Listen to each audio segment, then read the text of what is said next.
Hello again, and welcome to Aviation News Talk, where we talk general aviation with relevant news and flying tips for pilots and student pilots to help keep you safe. I'm Max Trescott. Today we'll be talking about helicopter wake vortex accidents and incidents in which an aircraft passes through the turbulent air left behind by a helicopter. And this show was suggested by a listener who lost a friend last month when he encountered wake vortices from a helicopter. Later we'll have your listener emails.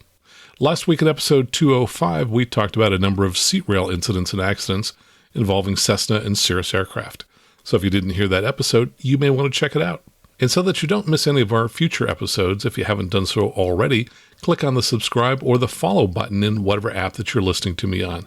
If you're using the Apple Podcast app on an iPhone, touch the plus sign in the upper right of the screen.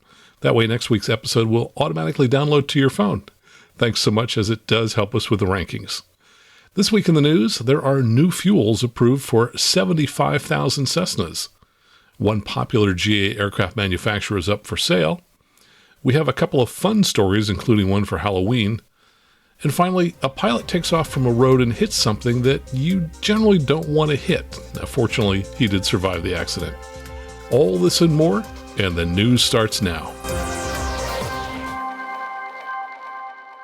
From a Textron press release, more environmentally friendly fuels approved for Cessna piston-powered aircraft. Textron Aviation announced that many Cessna piston aircraft are now approved to utilize a more environmentally friendly aviation gasoline. Owners and operators of Cessna 172 Skyhawks, 182 Skylanes can utilize 91-octane unleaded, which is 91 UL, 94 UL, or 100 VLL, very low-lead fuel, in their aircraft whenever it is available. The 206 turbo stationary aircraft is approved for 100 VLL. Unleaded and lower lead fuels burn cleaner than higher leaded fuels currently used on most piston aircraft. Chris Crow, Vice President of Cessna's Piston and Utility Sales, said, "We have produced more than 75,000 of these three piston aircraft models, and this gives owners and operators around the world a chance to take action in reducing emissions." All three models utilize engines manufactured by Lycoming. Lycoming recently approved the use of unleaded and lower leaded fuels after completion of a series of tests. The fuel is compatible for both new production and legacy Cessna piston aircraft. Operators may begin use of the alternate fuels once they are compliant with Service Bulletin SEB 2804 or MEB 2801. And I looked at one of those service bulletins, and it looks like it involves adding some placards and a supplement to your aircraft's AFM or POH. From GeneralAviationNews.com, a year of accident-free flying. Well, that's good news. This comes from the nearly 14,000 members of the Citation Jet Pilots Owner Pilot Association, or CJP, the largest organization devoted to owners of Cessna Citation light jets. And they hit a milestone recently. They all have been accident and incident-free over the past 12 months. CJP CEO Trent Corsia said, "CJP is nearly 1,400 members strong with more than 900 aircraft in our collective fleet. The achievement of a full year of accident-free flying is even more significant in light of the diverse nature of our members' uses of their Citation jets, from supporting their businesses to traveling across the country and to a wide variety of international destinations. Flying safety is a crucial topic of focus for CJP and at all CJP events. Safety and training discussions also take place at all regional events held throughout the year, in addition to a wealth of safety-driven content published by the CJP Safety Committee and supported by the CJP Safety and Educational Foundation. Established in 2017 and chaired by former Air Force F-15 test pilot instructor and four-time NASA Space Shuttle astronaut Charlie Precourt, the CJP Safety Committee focuses on improving the safety record of owner-flown Citation operations. Each year, members of the CJP Safety Committee meet with Textron Aviation ahead of the association's annual convention to review accidents and incidents involving Citation jets over the prior 12 months to identify potential trends not only among CJP members, but across all facets of Citation operation. And here's a separate story related to CJP. This comes from AINonline.com. CJP rolls out safe-to-land procedures. CJP is announcing a Safe-to-Land initiative to reduce the rate of runway mishaps. Announced last week during their annual convention, Safe-to-Land involves a series of new procedures and call-outs that should be made during visual and instrument approaches. Programming surrounding the initiative will begin on January 1st and continue for 18 months, including video training a new cockpit briefing card, and a dedicated web page. The initiative is the culmination of more than a year of research with a Presage group that examined go-around decisions made by single-pilot jet operators, the organization said, adding that the study builds on work already conducted with airlines. Research involved a survey of more than 200 CJP members who shared decision-making processes during both stable and unstable approaches. Participating pilots flew more than 200 approaches in multiple citation simulators provided by FSI. Astronaut Charlie Precourt, who chairs the CJP Safety and Education Foundation Safety Committee, discussed the new procedures during their annual safety stand-down event. Quote, "We anticipate full integration of these new SOPs, including training to them within a new curriculum for our simulator sessions to take the next 12 to 18 months, he explained. We believe the Safe to Land initiative could be a real game changer for the light jet community. And I would just add that CJP is one of more than 100 aircraft type organizations in which owners and operators of a particular model get together to share information, and I'd encourage you to join whatever type club is available for the aircraft that you fly most often. The EAA has formed a team to study 180-degree turnbacks to the runway following engine failures on takeoff. Designed to improve aviation safety by looking at turnback responses, the study will focus on how pilots react to an engine failure on takeoff, stall awareness, recognition, and prevention after loss of power and takeoff attitude and stall recovery. EAA says the group will also look at how to teach pilots proper judgment in a turnback scenario, the ability of different types of aircraft to perform the maneuver, and whether turnback is an appropriate response. EAA's action followed an NTSB report that indicates engine failure on takeoff climb-out was a significant contributor to GA accidents, the organization said. The group will study how to incorporate these piloting skills into basic private and sport pilot certification, as well as additional training programs. From catherinesreport.com, a flight design CTLS accident occurred October 10th near the Greenville downtown airport in Greenville County, South Carolina. We'll tell you in a moment what was unusual about this accident. On October 10th, at about 12:10 Eastern Daylight Time, a flight design CTLS was substantially damaged when it was involved in an accident near Greenville, South Carolina. The pilot received minor injuries. According to the pilot, an annual inspection was conducted at the Twin Lakes Airport in Graniteville, South Carolina, and the accident flight was his first flight in the airplane after the inspection. He conducted a pre-flight inspection of the airplane with no anomalies noted and departed for Henderson, North Carolina. About 18 miles south of his destination, the engine oil pressure dropped to zero. The pilot turned toward Greenville Downtown Airport in Greenville, South Carolina, and declared an emergency. The engine continued to run for about 4 to 5 minutes before it seized. The pilot reported that he would not be able to reach the airport and turned toward an open clearing before deploying the airplane's ballistic parachute about 500 feet above ground level. Shortly after deploying the parachute, the plane floated into pine trees and was suspended about 50 feet AGL in the trees, about 9 miles from the airport. The pilot climbed out of the side window and was rescued by local authorities. Post-accident examination of the airplane by an FAA inspector revealed 2 engine oil hoses disconnected and substantial damage to the fuselage in the left wing. And in a separate story, a WYFF News 4 crew at the scene talked to the pilot William Kepper, who said he was flying from Aiken when the airplane had an engine failure and the parachute saved his life. Malcolm Sanchez, who lives near the crash site, said, "What I asked him was if he was actually trying to hit the trees, and the gentleman said, 'No, as soon as you open the parachute, you just don't know where you're going to land.' And just for the grace of God, he actually landed on that tree. That's unbelievable."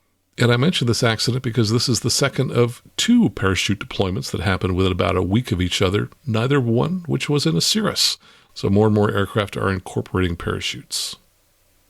From flyer.co.uk, that's Flyer Magazine, Mooney Aircraft Company up for sale. Aircraft maker Mooney is up for sale, according to a listing in a U.S. business website. The advertisement offering the Texas company carries an asking price of $15 million. It describes the business as, Mooney is the manufacturer of some of the most popular single-engine aircraft of all times, the Mooney M20. Currently, the Mooney Acclaim Ultra is the fastest single-engine piston-powered production aircraft. 25 acres, 300,000 square feet factory, centrally located in Kerrville, Texas. Incredible potential for growth. Currently, Mooney is not manufacturing new aircraft, but has been supplying spares for existing aircraft, which the perspective for the business estimates as 7,000 aircraft worldwide. The company also has a production certificate which it values at $40 million. Mooney, of course, has had many owners since it was started in 1929 by Al Mooney, and I think even in the last few years we reported a story here on Aviation News Talk of a prior ownership change at Mooney. From flyingmag.com, companies prepare to develop world's largest zero-emissions commercial aircraft. Now, when I first read this, I thought it was about an electric aircraft, but it's not. Alaska Airlines' parent company and ZeroAvia working on an experimental retrofitted de Havilland Q400 with 76 seats and a 500-mile range. Alaska Air Group, parent of Alaska Airlines, is partnering with hydrogen electric aircraft developer ZeroAvia to develop a zero-emissions passenger airplane capable of carrying 76 people on regional flights, the company's announced. The U.S. carrier eventually aims to, quote, create the world's largest zero-emissions commercial aircraft, said Pasha Salah, Alaska Airlines head of corporate development, during a ZeroAvia virtual seminar. Quote, an airline operating environment is actually the ultimate laboratory to test and prove out new technologies. A year in the making, the partnership calls for ZeroAvia to retrofit a hydrogen electric powertrain into a de Havilland DHC-8400, aka Q400, twin-engine turboprop. Alaska Air Group also becomes a ZeroAvia investor as part of the agreement. In recent months, ZeroAvia has broken ground in developing hydrogen as a viable aviation fuel source. In September 2020, the company used a retrofitted Piper Malibu Mirage in the UK to make the world's first hydrogen fuel cell-powered flight of a commercial-grade aircraft.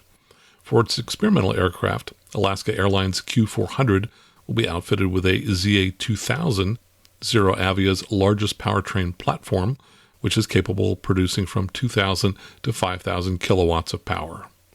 Salich said, we believe that by working closely together with leading-edge technologists like the folks at ZeroAvia Airlines, we can dramatically accelerate the development and implementation of the technology. We can quickly identify what it would take to operate these things, both from a labor perspective and what actually happens out there on the flight line. We're not waiting for technology to happen to us, he added. We're having a hand in directly shaping it. From flyer.co.uk, Sala flight organizer found guilty. David Henderson, organizer of the flight on which footballer Emiliano Sala and pilot David Ibatson were killed, has been found guilty of endangering the safety of an aircraft. Now, Sala, by the way, it was an Argentine professional soccer player who was playing for a club in the UK. Henderson had already admitted trying to arrange a flight for a passenger without permission or authorization. Henderson, 67, from Yorkshire, was found guilty after a trial at Cardiff Crown Court. He's due to be sentenced on November 12th. Sala and Ibatson died after the single-engine Piper Malibu crashed into the English Channel on a flight between Cardiff and Nantes in January 2019. The flight was arranged by Henderson. Flyer columnist Matt Dearden, who flies a Pilatus PC-12 on charter flights, said on Twitter, quote, organizer of illegal charter flight found guilty. I hope the sentencing will make those still organizing gray charters think twice about continuing their operations. It's time the UK CAA started dealing with these flights before there's another accident. Kevin Duxbury, chairman of the Air Charter Association, said, quote, as the industry's global trade association, we stand for and promote compliance and best practice. We are deeply dismayed that so many fundamental safety rules and basic rules of airmanship were disregarded and broken in this case. From lowellsun.com, here's a fun story. Aviation Museum to issue Broomstick pilot's licenses for kids. Long before the Wright brothers took to the sky, the original aviators were witches with their broomsticks. And this Halloween, local youngsters can join in the airborne black magic by getting an official broomstick pilot license from the Aviation Museum of New Hampshire. Now, this story, by the way, came out one day before the actual event when they issued those licenses, which was on Saturday, October 23rd, at the Aviation Museum in Londonderry, New Hampshire. They said that kids aged 12 and under could obtain a license for free by visiting the museum, though admission charges applied for people who were 13 and over. Jeff Rapsis, the executive director of the nonprofit Aviation Museum, said, we're delighted to give families a way to prepare for Halloween by being the regional bureau for official broomstick pilot licenses. At the museum, broomstick pilot license applicants must first go through a brief ground school that day prior to getting a license. Applicants will meet the ghost of past aviation pioneers who will describe their achievements and explain basic principles of flight. Spirits on hand will include the ghosts of legendary aviators Charles Lindbergh, Amelia Earhart, and Chuck Yeager, who will describe their exploits and achievements. Each host will reward young Broomstick pilots with Halloween treats after listening to a brief talk. Broomstick pilot licenses are issued under the authority of Glenda the Witch, the Aviation Museum's official Broomstick check pilot, who will be on hand to greet applicants and supervise the licensing process. Headshots will be taken of each applicant for the license, which will be awarded at the completion of ground school. Glenda the Witch recommends applicants come dressed in their Halloween costumes to improve chances of getting a license. Although regular pilot licensing is handled by the FAA, Broomstick licensing at the Aviation Museum is coordinated by the GAA, or Glenda Aviation Administration. The license, which will be valid on Sunday, October 31st, Halloween, entitles the bearer to operate any broomstick or broomstick-like device for aviation purposes only. Rapsis, the museum's director, said just like regular pilots, anyone wishing to fly a broomstick or broomstick-like device must obtain an official license. We're proud to act as the official bureau of the broomstick pilot licenses in New Hampshire. The Aviation Museum, based in the 1937 Art Deco passenger terminal at Manchester Boston Regional Airport, is dedicated to preserving the Granite State's rich aviation past and also inspiring today's students to become the aerospace pioneers of tomorrow. Well, I love that story, and hopefully that will inspire you to work with your local museum or aviation group to issue broomstick licenses in the future. And here's another fun story from Cincinnati.com. Oops, banner attached to wrong end of right flyer in new Ohio license plate. By the way, there's a fun twist to the story at the end. Ohio unveiled its new license plate depicting the Wright Flyer as a symbol of the state's place in aviation history. The only problem, the banner is attached to the wrong end of the plane. On Ohio's new license plate, Sunrise in Ohio, a banner that reads Birthplace of Aviation flies in the sky as if attached to the plane's smaller elevators, but that's actually the front of the Wright brothers' history-making plane. In flight, the pilot faces the smaller elevators, meaning the back of the plane is near the propellers. To be accurate, the banner should be on the opposite side of the plane in Ohio's new license plate. Late in the day, Ohio Department of Public Safety fixed the design by flipping the plane. The corrected design will be used on Ohio plates released on December 29th. Quote, we are aware that the plane on the new Ohio license plate unveiled this morning was oriented in the wrong direction. We regret this mistake and have fixed the image, the Ohio Department of Public Safety said in a statement. Ohio will recycle the 35,000 plates that had already been made. Inmates at Lebanon Correctional Institution started making the plates earlier this month. Now here's the interesting reaction. This comes from Outsider.com. Of course, North Carolina added their 2 cents to the debacle. Understandably, North Carolina's response and participation are only reasonable as the Wright brothers took off in Kitty Hawk, North Carolina for the very first time on April 17, 1903.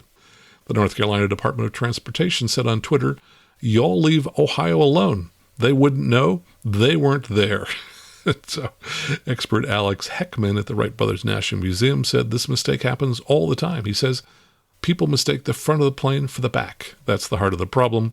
The designer thought they were designing it so the banner was flying out the back, but it's actually the other way. And finally, from WFXRTV.com, this is about something you don't want to hit. Plane hits Virginia State Police vehicle during flight in Franklin County. Well, that's kind of interesting. How do you hit a police car while you're in flight? A Virginia State Police vehicle is damaged, but nobody is hurt after the vehicle was hit by a plane in Franklin County. Police told WFXR News that the airplane made an emergency landing on Apple Road just after 7:15 p.m. on Monday, October 18th. According to officials, the pilot stayed with the plane overnight and fixed the fuel issue, but did not try to take off Monday night because of the darkness. Then, at approximately 11:19 on Tuesday, October 19th, authorities said the pilot was practicing a dry takeoff run to see if the plane could obtain enough speed to lift off. However, as the plane slowed down after the test run, the gravel roadway reportedly prevented the pilot from stopping the plane in time, and the left wing hit a parked Virginia State Police vehicle. According to police, nobody was in the patrol vehicle at the time it was struck, and nobody was injured as a result of the accident. Officials say the FAA has also deemed the crash as an incident and will not be investigating. Well, that's the news for this week. Coming up next, we're going to be talking about helicopter wake vortex accidents and incidents.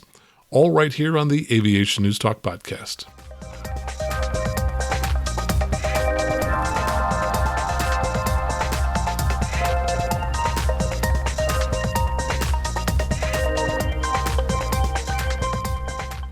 And now let's talk about helicopter vortex accidents. There is not a lot written about them, and yet they still occasionally kill private plane pilots. I was prompted to do this show because of an email I received this week from Brian Burke, a listener who had a friend killed in a helicopter vortex accident. But before we talk about that, let's talk about the more common kind of wake turbulence generated by airplanes.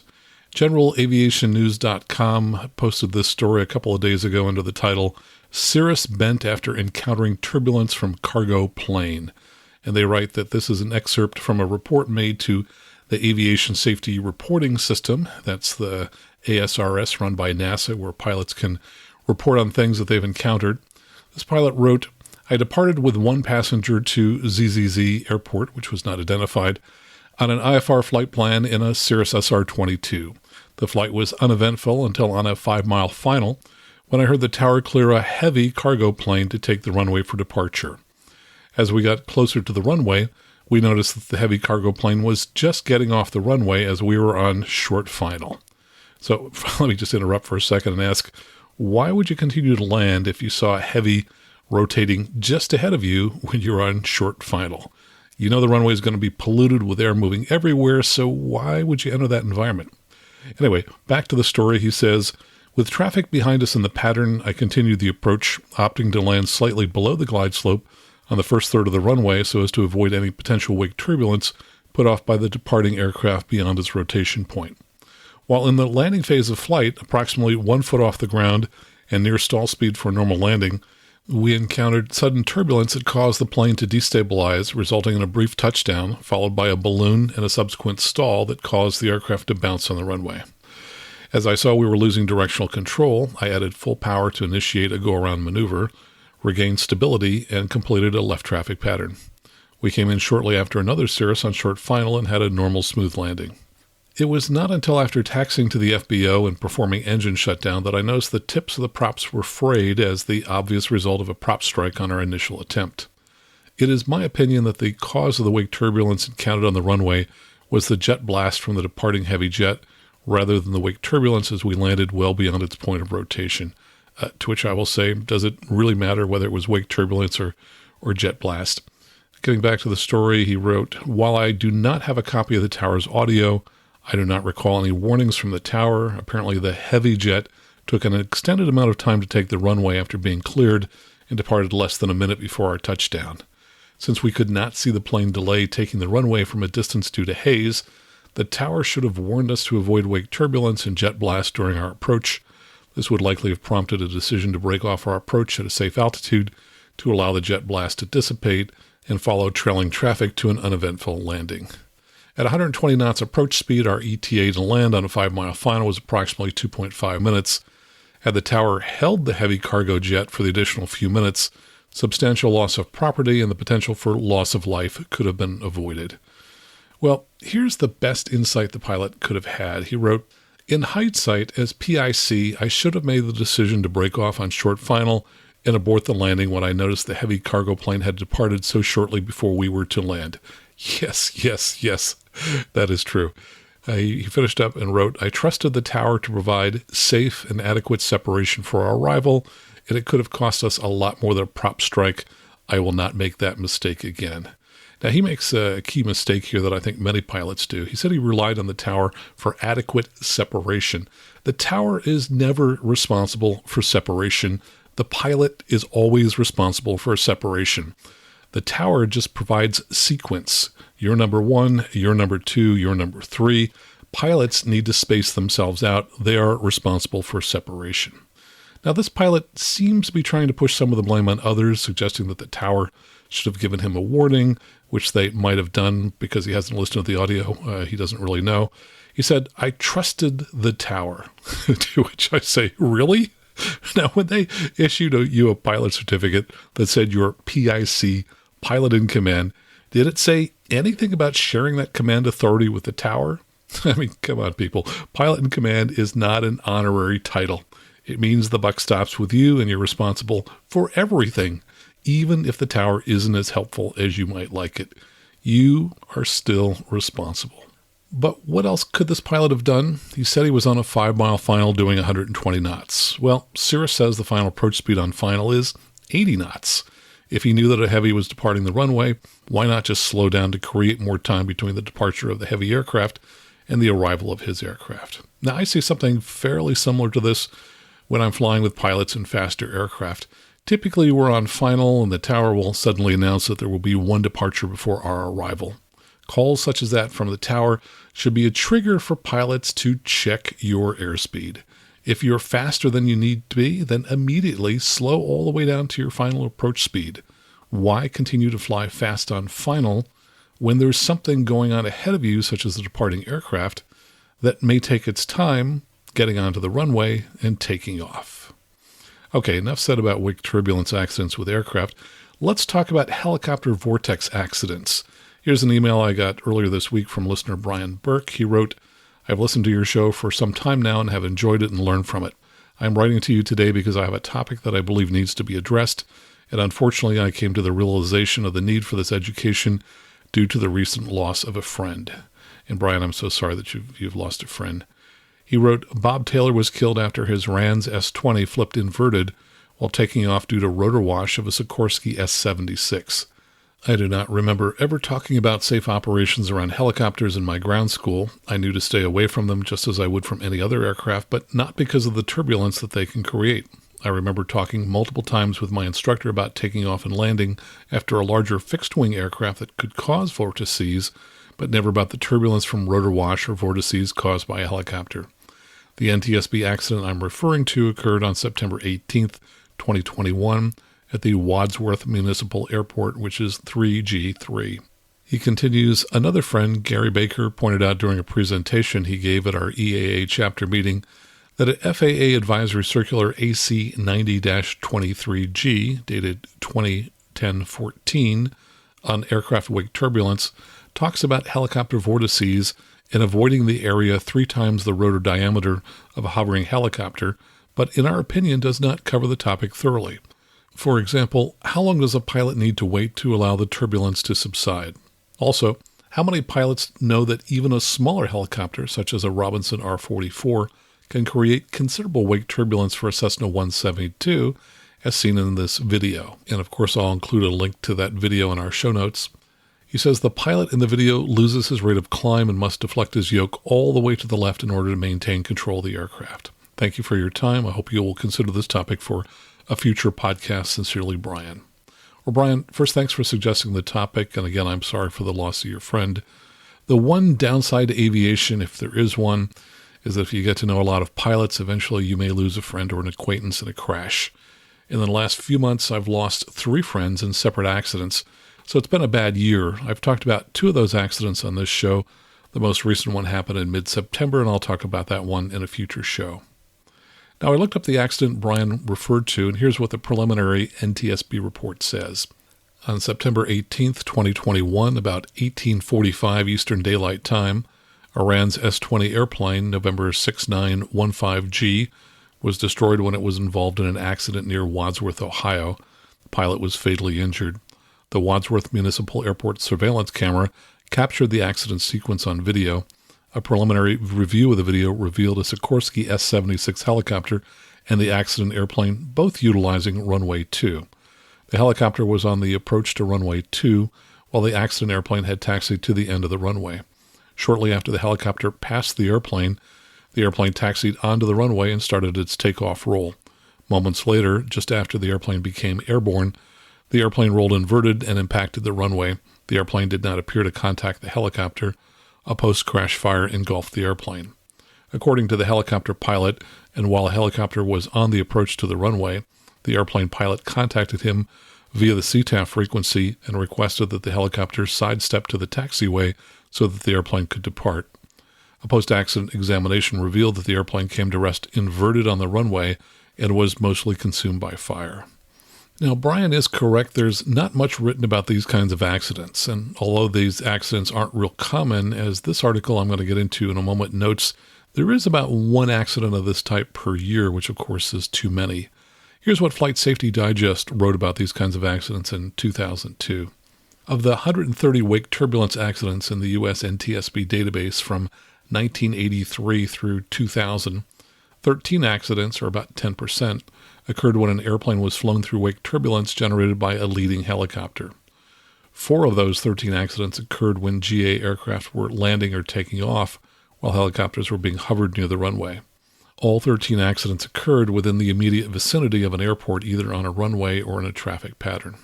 Of the 165 wake turbulence events reported from 1988 through 1999 to the U.S. NASA Aviation Safety Reporting System, 11 events involved airplanes that were flown into wake turbulence generated by military helicopters during night training operations. In 6 events, the helicopters were being operated with their navigation lights off while the crew used night vision goggles.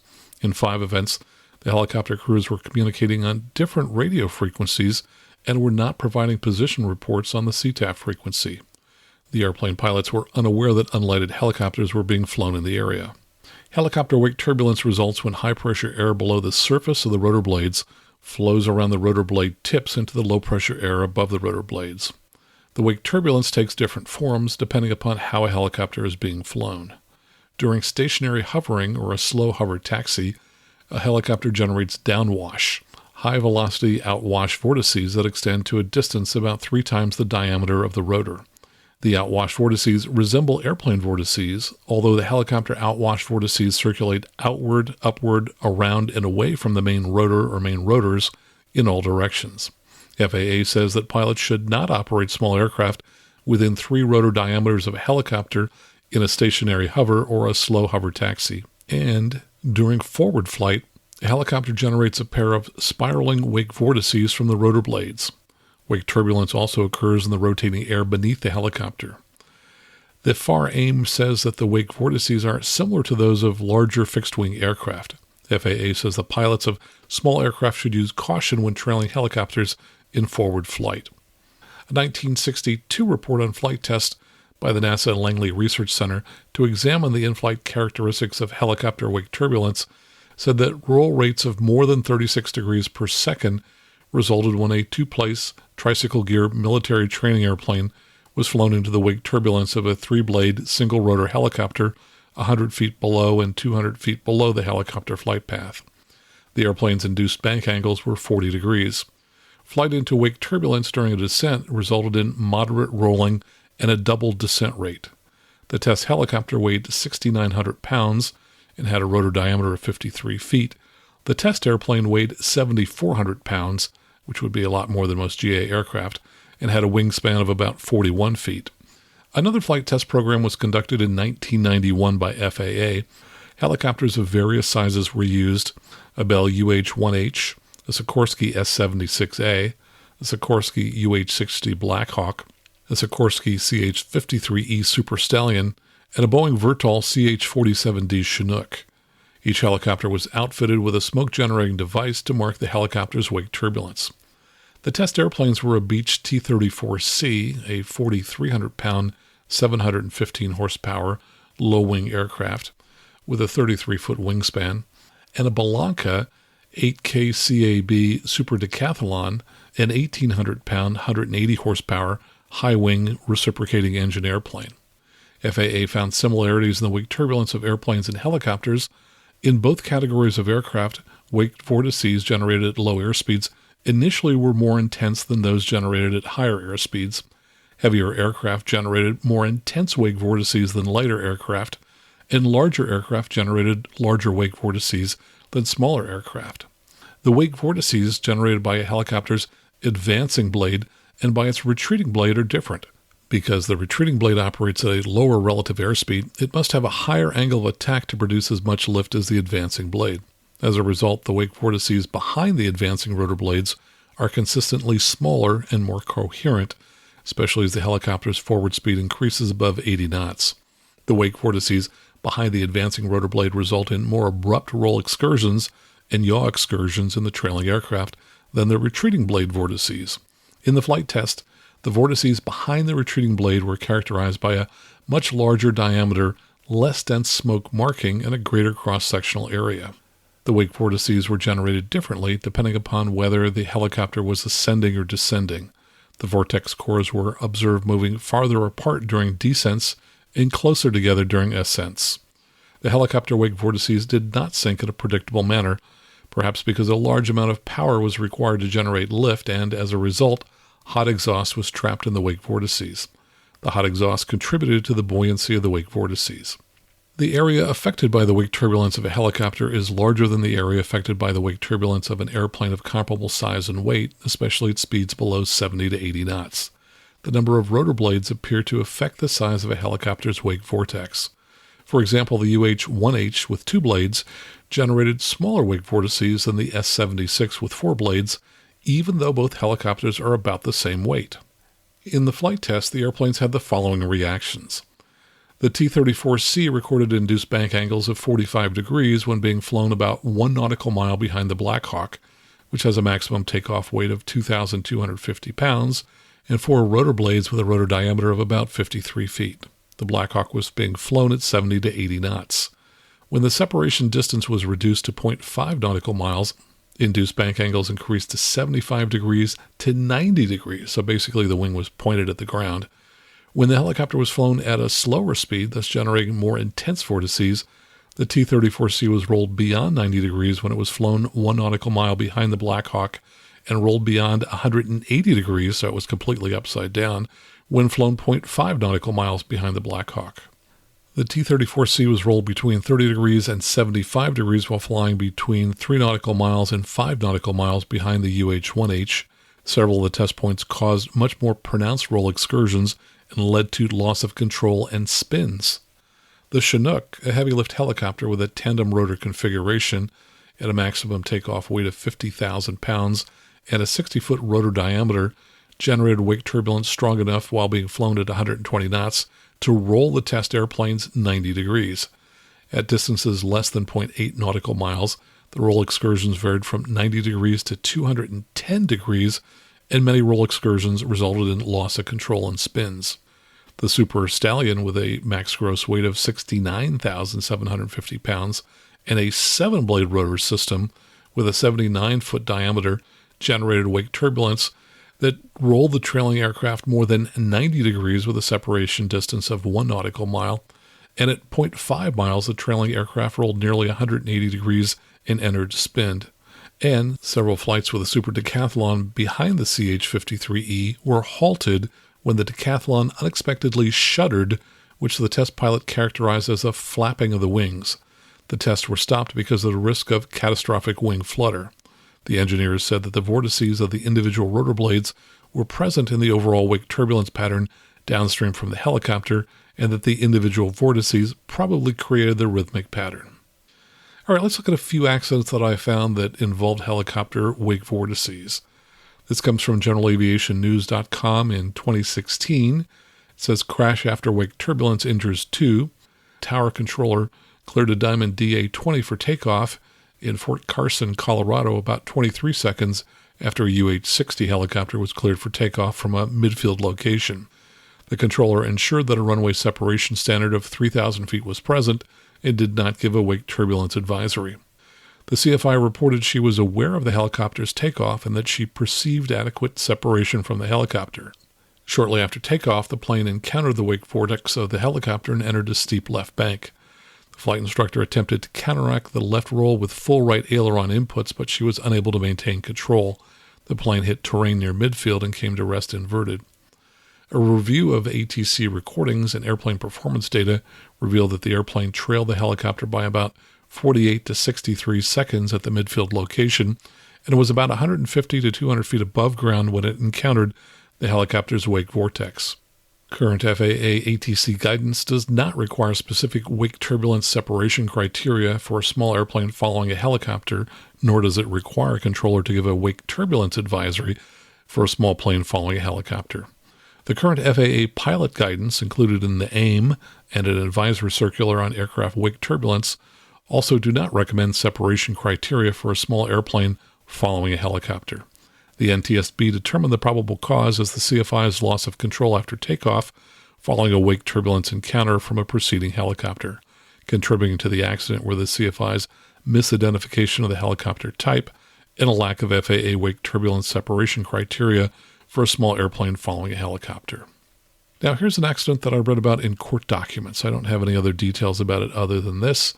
It says on May 22nd, 2008, Angelina, who was, I guess, the last name of the person who was taking flying lessons, was taking flight lessons in a small aircraft at the Northeast Philadelphia airport with Braddock, who I'm guessing was the flight instructor. Angelina was practicing touch-and-go landings, during which an aircraft lands on a runway and takes off again without coming to a complete stop. The pilot entered into a traffic pattern, communicated with ATC for clearance, and then repeated the process. Defendant United States operates the ATC system at the airport. The accident aircraft departed the end of runway 33 and was about to enter into the traffic pattern when a controller switched traffic patterns from left to right without giving the instruction to make this maneuver speed and altitude permitting as previously instructed. Immediately prior to this final departure, a large helicopter controlled by defendant Augusta was hovering in the vicinity of the Gulf and Juliet taxiways. Plaintiffs allege that the helicopter generated invisible wake vortices, rotor downwash, and wake turbulence. After hovering, the helicopter commenced forward flight and either crossed over the departure end of runway 33 or came within its proximity. This forward movement increased the helicopter's wake turbulence and rotor downwash and created a closure and collision risk with the accident aircraft. In addition, shortly before the accident aircraft was cleared for takeoff, a jet departed from runway 24, which created wake turbulence and vortices for the accident aircraft as it prepared to depart from runway 33. Angelina followed the right traffic pattern as advised. This instruction placed the accident aircraft in the helicopter's and jet's invisible wake vortices and created a collision risk. The accident aircraft lost control and crashed into a parking lot, killing Angelina and Braddock. And here's a fairly short report that comes from skybrary.aero about an accident. It says on September 26, 2009, a Piper PA-28140 with only the pilot on board was about to touch down on runway 26 at Humberside Airport, which would be in England, after a day VMC approach when the aircraft rolled uncontrollably to the right in the flare and struck the ground. The aircraft came to rest inverted beside the runway and suffered significant damage, but there was no fire. The pilot sustained serious injuries. The investigation concluded that the uncontrollable right roll experienced by the pilot was probably the result of the aircraft flying through the wake turbulence generated by the preceding Sikorsky S-76. And here's another accident that was written up on AOPA.org in 2015. It says, Cirrus accident highlights rotor wash risk. Less than 3 seconds after the violent roll began, both the landing and the airplane were beyond salvation. A student pilot flying his second solo in a Cirrus SR20 had a painful lesson in the power of helicopter rotor wash on December 5th when his attempt to land about 30 seconds behind a departing UH-60 Blackhawk helicopter ended in a cartwheel and a cloud of dust. The pilot initiated a go-around and fought in vain to save the aircraft, which came to rest 7 seconds after the first visible signs of trouble captured by the surveillance camera at Fort Collins Loveland Airport in Colorado. Pilots, including CFIs and the AOPA Air Safety Institute, seized on an opportunity to learn a valuable lesson. While encounters with rotor wash and its fixed-wing cousin, wake turbulence, are thankfully rare, they can end very badly. On one particularly unlucky day in March 2014, 3 different aircraft in different locations encountered the rotor wash of a military helicopter with disastrous, though non-fatal results. In the December 5th incident, the pilot escaped with minor injuries. Patrick Hinton, who owns the leading-edge flight training at the airport where the accident took place, said in an interview that it would have been difficult, if not impossible, for any pilot to save the Cirrus once it was caught up in the Black Hawk's wake, a mass of swirling and turbulent air created by the heavy helicopter's rotors producing lift, and lift's equal and opposite reaction, rotor wash. Quote, he made a decision to go around at the first indication of wake turbulence, and unfortunately that was just prior to hitting the bulk of it, Hinton said. The student pilot suffered broken bones in his right hand and foot. The video begins with the Black Hawk lifting off over the 8,500-foot runway on a relatively calm day. The non-tired airport is at 5,016 feet elevation, and the skies were clear as the Cirrus SR20 made its final approach. The student told investigators he had spotted the Black Hawk while the helicopter was on downwind and delayed his own turn onto base until the helicopter was on its final approach for a touch and go. The student told investigators he was concerned about the helicopter's wake turbulence and aimed to land beyond the helicopter's touchdown point. This is consistent with the guidance on avoiding turbulence caused by fixed-wing aircraft in the Aeronautical Information Manual as far as following a landing aircraft goes. However, a helicopter's rotor wash behaves differently than the wingtip vortices of a fixed-wing aircraft extending outward in all directions. The timestamp video shows the Cirrus beginning to roll to the left and the nose pitching slightly up, and the left wing may have touched the ground as little as 2 seconds later. There appears to be more definitive evidence of a wing strike, including a possible spark about 4 seconds after the roll begins. The aircraft came to rest 4 seconds after that, the propeller and tail sheared off, and the wings badly damaged.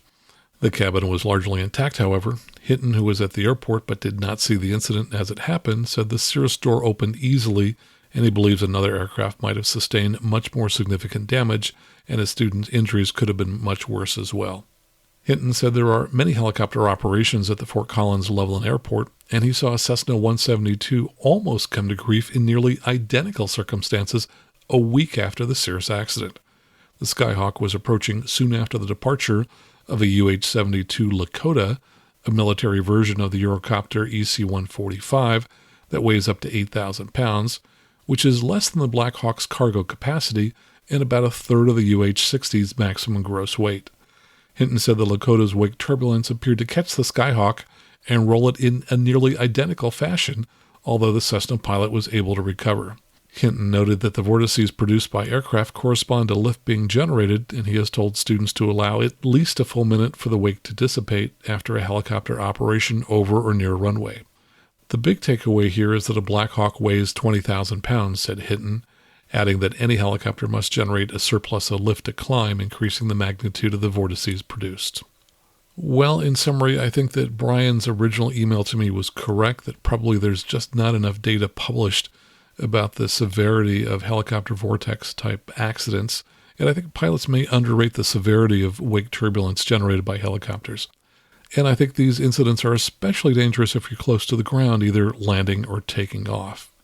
And another takeaway is that the general rules for avoiding wake turbulence from other airplanes, such as touching down before where the preceding aircraft has rotated, may not be sufficient to keep you safe when the preceding aircraft is a helicopter. It also appears that helicopters may churn up air in all directions, and that the location of their wakes may not be quite as predictable as those from aircraft. So please, when you fly, give helicopters a wide berth, especially if you're taking off or landing, and give yourself more separation, both in time and distance from a helicopter, than you might from a heavy aircraft. Coming up next, listener email and my updates, right here on the Aviation News Talk podcast.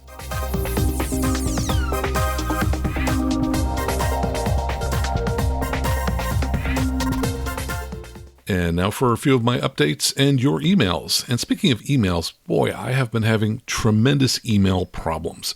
And if you are an expert on email, and in particular why some email gets blocked and doesn't get sent, please contact me because I could use your help. I spent all day Saturday recently responding to many emails. I was far behind of people who've contacted me about the show.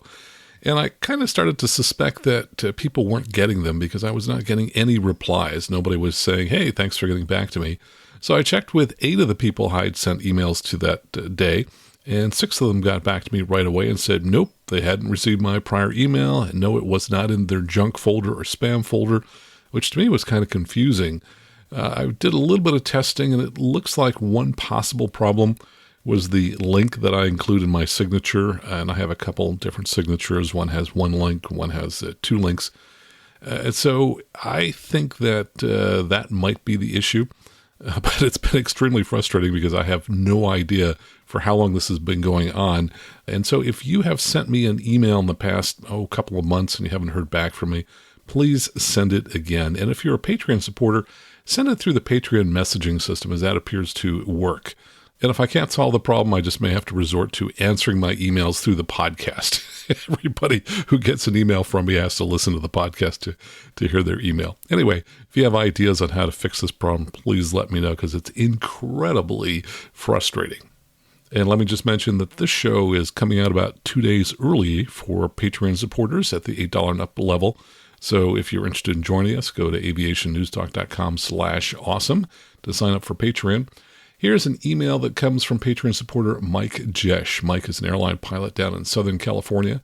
He says in capital letters, "Thank you for putting light on not touching anything on the runway. I've been teaching that for years, and sometimes I feel like a lonely voice in the wilderness on this. Mike, thanks so much.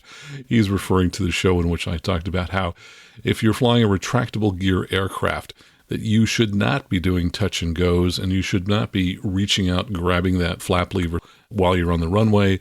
Do full stop landings after you taxi off the runway. Then reach down and pull the flap lever so you're not accidentally grabbing the gear handle. Here's an email from Patrick Pullis, who's a Patreon supporter down in Australia. And this was really excellent. It was a link to a video by CASA, which is their aviation agency down there. It was called Safety Behaviors, Human Factors for Pilots, Second Edition, on Situational Awareness. And I really recommend this video. It talks a lot about what is situational awareness. I think that's a term that we all have some kind of rough feeling for, but maybe not an in-depth understanding. I thought they did a great job of explaining just what is meant by that term. And the text here says, how many aircraft accident investigation reports have you read where one of the contributing factors has been identified as the crew lost situation awareness or the pilot did not maintain situation awareness? In other words, the crew or pilot did not maintain the big picture and think ahead. Loss of SA or situation awareness continues to be identified frequently in Australian Transport Safety Bureau reports. Situation awareness is one of the most critical cognitive skills a pilot needs. It sounds like a simple concept, but many things can lead to your situational awareness being compromised. They include ineffective communications, fatigue and stress, high workload, and challenging environmental conditions. So I highly recommend this video.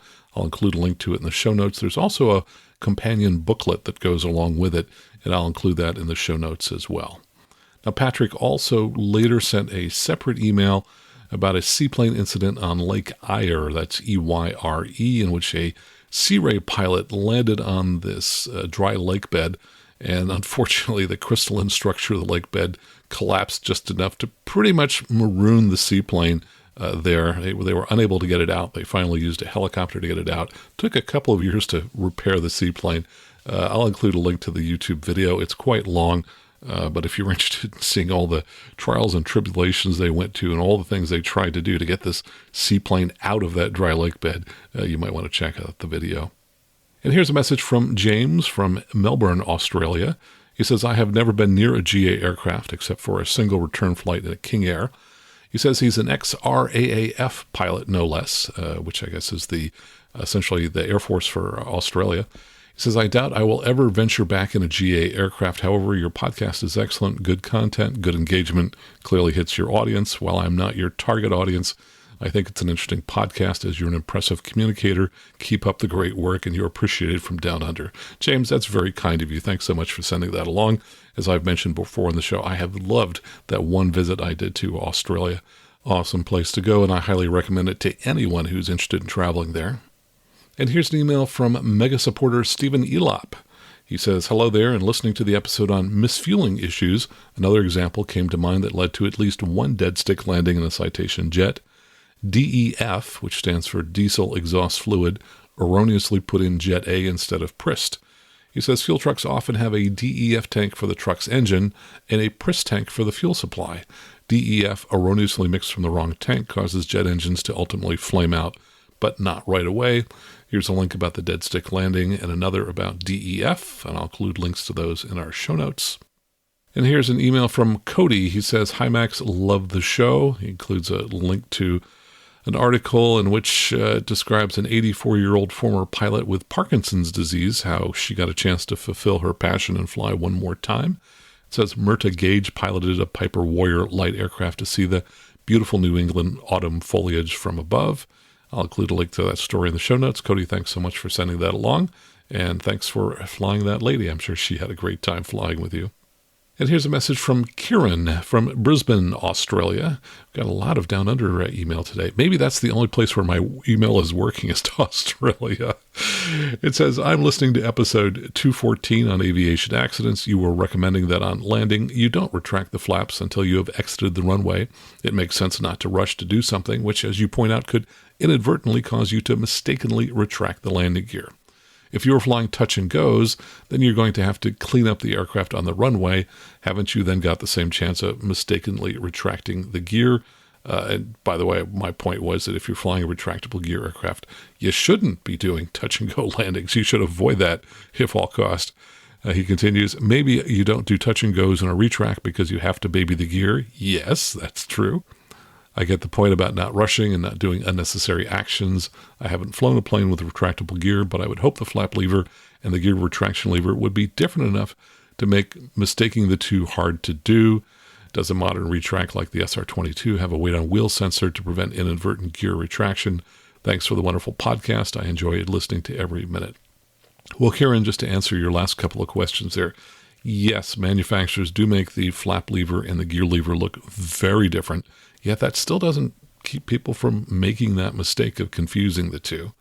And the SR20 does not have retractable landing gear, so there is no weight on wheels sensor for that aircraft. The Cirrus Vision Jet does have a weight on wheels sensor, and I think I mentioned in that particular episode that there was actually a incident in January in Sedona where someone retracted that gear inadvertently just as they were touching down, and so the nose wheel retracted on the Vision Jet. So again, keep your hands off that stuff as you're landing. Wait till you've come to a full stop to try and mess with the flaps if you can. Here's a message from Susan in California. She says, when I fly my Bonanza below the minimum fuel for takeoff indication, more than 2 hours-ish, she says, I never stop at an airport with self-serve only. That's interesting. I never thought about this. She says, why? I have had 3 self-serve tanks fail. Once for a cut cable line for the credit card machine. People were around and I had cash. One for a mystery issue. Luckily found someone in a hangar that knew how to override it, and I wrote a check. And one that needed a kick on the side to get it started, done by a local for me. I guess you have to know exactly where to kick. She says, I was lucky in all 3 cases and now carry both cash and a check, but I land at airports with a truck just in case. Susan, you raise an excellent point about self-serve, which I had never thought about. I had a bizarre refueling incident when moving a DA-42 across the country a couple years ago. We stopped at Prescott, Arizona, and the fuel truck couldn't get to us because it was somehow stuck in park, and they couldn't move the truck. So we went to the other side of the field to go to the self-serve pumps, only to find that they were also inoperative. Well, the fueling company had a second truck, but as I recall, there was some problem with it, perhaps with the battery, and I think they finally jump-started that truck so they could drive it over to the self-serve pumps so that they could fuel our airplane. It was a lot of wasted time on the ground when we were trying to move a plane across the country as quickly as possible. But I think that's a great idea. Carry cash. And here's a message that came via Facebook Messenger from Mega supporter Jim Goldfuss. He's been working on his CFI. He wrote, got my spin endorsement yesterday. Congratulations to you, Jim. It had been a while, and I'll admit the initial 2 my CFI demonstrated had me disoriented at first. But by my first attempt from the right seat nonetheless, it all came together and we did another 4 in both directions. Just listening to your Seat Rail podcast, I had a few issues in the Archer 2 I am flying. It has been fixed. The seat would slide all the way back, but only do so shortly after rotation. Well, worst possible time. He says, under 50 feet AGL, but airborne. Fortunately, I keep my flight bag behind my seat, so the rearward travel wasn't full back, and I had the presence of mind, even with being surprised, to not pull the yoke back with me as I slid back. And yes, Jim, I've thought about that, and I think that if it were to happen to me, I would just let go of the yoke. Hopefully the aircraft is well trimmed, and that would be better than holding onto the yoke and having the seat go all the way back. He says, I leaned forward to maintain pitch and airspeed and was able to continue and get things trimmed settled down and the seat secured by 1,000 feet. Even after the first time and doing what I thought was a thorough seat check, rocking, pushing, bouncing to try to get it to move during my run-up, it did happen on a few occasions. I was either the only one it was happening to or others just didn't report it, but I found that as long as I firmly pushed down on the seat release lever, just don't let it slide in place and figure it was set, the issue hasn't recurred. The seat moving is actually something I consider before each takeoff now, and am prepared should it happen again. Jim, first, congratulations on getting your spin endorsement out of the way. That's a major step toward getting your CFI. I remember when I got mine, it was in a Cessna 172, an older one, because I don't think you can spin the newer ones built since 1997. It's not legal to do that. However, to do it, you had to be in the utility category, which means we had to go out with considerably less than full fuel in that aircraft. so that we would be in the correct position on the weight and balance curve to do our spins. And yes, so glad that your seat issue worked out. And I hope everybody checks their seat very carefully before they take off. Here's something from Sylvia Wrigley. She is a writer, I think, out of France. She does the Fear of Landing blog. I've been on her mailing list quite some time. And she sent out a story that I thought was kind of interesting, so I thought I would share it with you. In her email, she wrote, Mike Caldwell sent me the details of this 1977 accident. I just couldn't word it better than he already had. Quote, I did help investigate one crash before I got out of the U.S. Air Force. After midnight one night in April 1977, a KC-135 tanker from Castle Air Force Base, Merced, California, was doing touch and goes at Beale Air Force Base in Sacramento. Castle was the training base for KC-135s, so it was an instructor and student crew. Beale is the largest Air Force base in the world in terms of size, so they leased a lot of their land to cattle ranchers. On this night, the cattle had found a gate open, and the KC-135 crashed into 23 cows on the runway. The gear sheared off, slowly did a 180 down the runway. The crew was fine. Everyone went out the cockpit window and ran away. So the next day I'm there, and on the runway was, and he lists all the different kind of parts and stuff and yuck that was on the runway, and he said that every fly in Sutter County was there. What a mess. The investigation found that there were entries in the security police logs multiple times, like cows getting out, put the loop back over the fence post. But nobody actually did anything to stop the cows from getting out. The chief of the security police and many others lost their job. This is sort of the Air Force way after crashes. Everyone in sight loses his job, almost always the commander too. And you can read the details and see the photographs. There's a photograph after the crash that's worth taking a look at, and I'll include links to both of those. And here's a message from Patreon Mega supporter Ed Kelly. He says, more metal getting bent at LRO. I think that's in South Carolina. King Air pilot was distracted by a 182 taxiing nearby, clipped the fuel truck after departing the taxiway center line. And there's a photo of King Air with a missing wingtip. We talked on the phone, and he said that he felt it was even more surprising that this was a charter aircraft. And yes, I would agree. We kind of expect higher standards from people who are flying professionally, but it does show how easy it is to get distracted and how easy it is to have an incident on the ground. I think so many pilots feel like after they've landed that they're done flying, they relax, they kind of let down their guard, and they sometimes have incidents like this. And here's an email from Dan in Pennsylvania. He says, I have enjoyed your podcast for years. I fly old planes, and the fuel nozzle is always used by me when fueling. With so much focus on safety, why would the average GA pilot ever let anyone else fuel their plane? I'm not looking for a response. Thanks for what you do, Dan. And Dan, I think that, for example, with rental aircraft, those aircraft are often fueled when the pilot is not around. Certainly if you own your own aircraft, then you're most likely there all the time when it's fueled. And of course, I've read stories in the past about people who were on long trips and couldn't wait for the fueler because they had to dash to the bathroom. And when they got back, lo and behold, they found the truck that was misfueling their aircraft. And here's an email from Daniel in California. He says, Hey, Max, I meant to tell you I appreciated your episode on hearing loss. Between it and watching Sound of Metal, a movie about a drummer who loses his hearing a week later, it has made me even more careful. It also made me wonder whether using an electric toothbrush and razor for so many years have damaged my hearing. I doubt they have helped. And Daniel, I'm thinking those items probably aren't loud enough, and you're probably not using them long enough to get much hearing damage. I'm more concerned about hair dryers. Not that I have any reason to use one, but my wife does. And that thing is so loud, it does sound like a jet engine. So that to me is probably a bigger issue for hearing. And let me talk a moment about Patreon. If you feel like you're getting any value out of this show, that you're learning something, please consider supporting the show financially.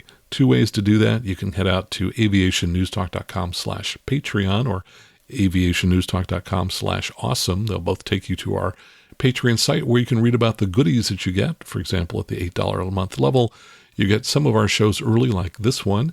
You also get to see the show notes with all of the news stories that I had to cut because of time. And this week there are 10 news stories that didn't make it into this week's news.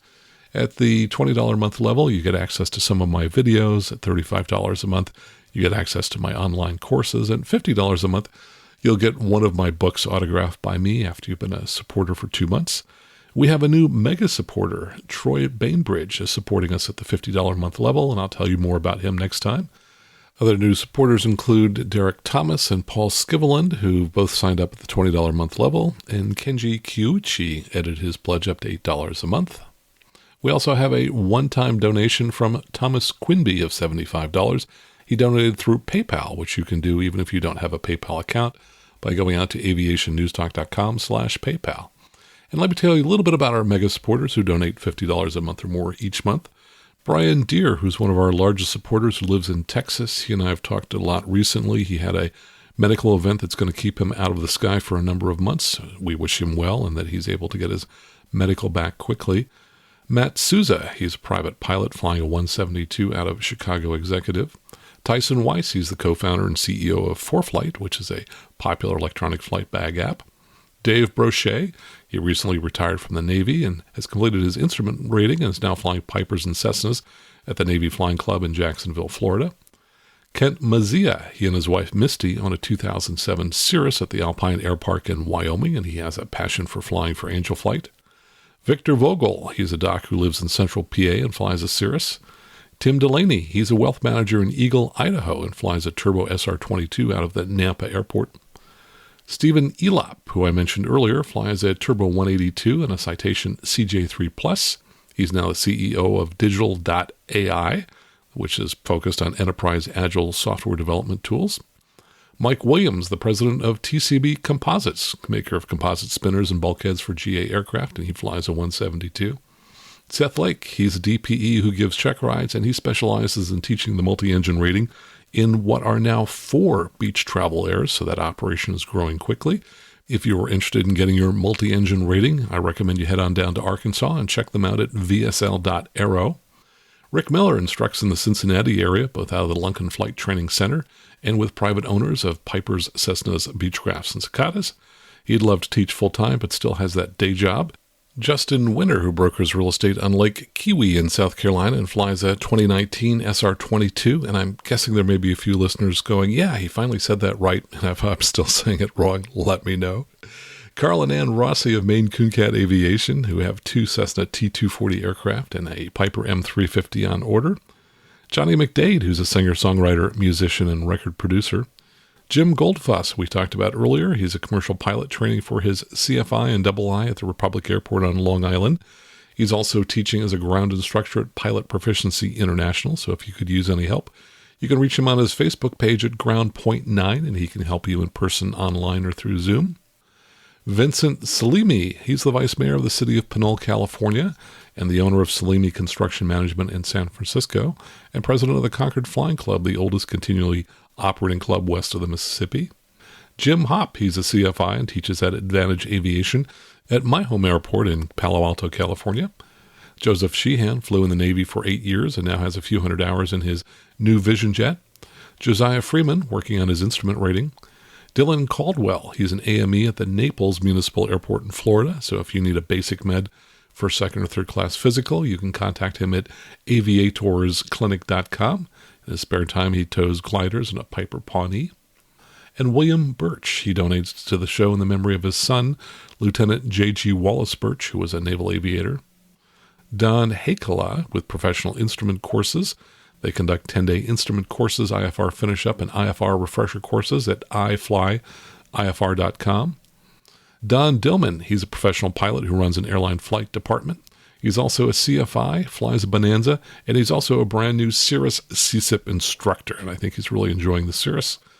Rick Mattis, he flies a Cessna 210 out of Fort Worth Meacham. John Tosto, he's an attorney from Flint, Michigan, and a member of the Greater Flint Pilots Association, and a co-owner of a Cherokee 6. He recently finished his instrument rating. Vic Bajaj, who lives here in the San Francisco Bay Area, a gentleman I've flown with. Mark Holzbach lives in southwestern PA, my home state. He's a longtime aviation enthusiast who wants to get his private when he retires in a few years. He runs BodandSteel.com, which manufactures industrial fasteners. Tim Crawford flies a DA-40 out of Crosswinds Aviation at the Oakland County Airport north of Detroit. He runs a company called BrainSpring that helps kids with dyslexia. Greg Vann, he's a senior AME at the Mayo Clinic in Rochester, New York, and he's the host of the Mayo Clinic Clear Approach podcast, which discusses medical issues for pilots. James Kerr, who's thinking about buying an SR-22 for business travel. His company makes security screens for protecting your home, and you can find out more at bosssecurity-screens.com. Arel English. He's a CFI and double I at the Westchester Flying Club at Westchester County Airport in New York. He and a friend have created a website to make free flight planning modern and fast. The site's called Flyway, and you can check it out yourself at flyway.cc. Ed Kelly, who I've talked with recently, he flies the Saratoga out of Mount Pleasant, South Carolina. He says his 2-year-old son Bennett is the best co-pilot he could have. Jeff Brausch, who's also a mega supporter. Michael Ron, he runs a small wealth management firm in the Woodlands, Texas, and you can find him at thesumplanning.com. He's thinking about buying a Cirrus. Todd Kussel, he lives in Arizona and flies an SR20 G5. Chris Carnahan, president of Boone Valley Forest Products. He flies the VTAL Bonanza out of the Spirit Airport in St. Louis. Marlon Dutra works in tech in the Bay Area and flies an SR20 G6.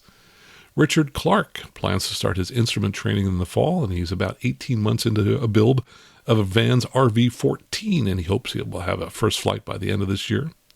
Sean Couch, who's a supporter. Greg Campbell, who is a high-tech entrepreneur from Ottawa, Canada, flying a DA-40NG and working on his instrument rating. John Sendak, he's a hospital executive in the New York metro area. He flies an SR-22 based at Republic Airport on Long Island, currently training for his commercial certificate. And Troy Bainbridge, who just signed up, but I'll tell you more about him next show.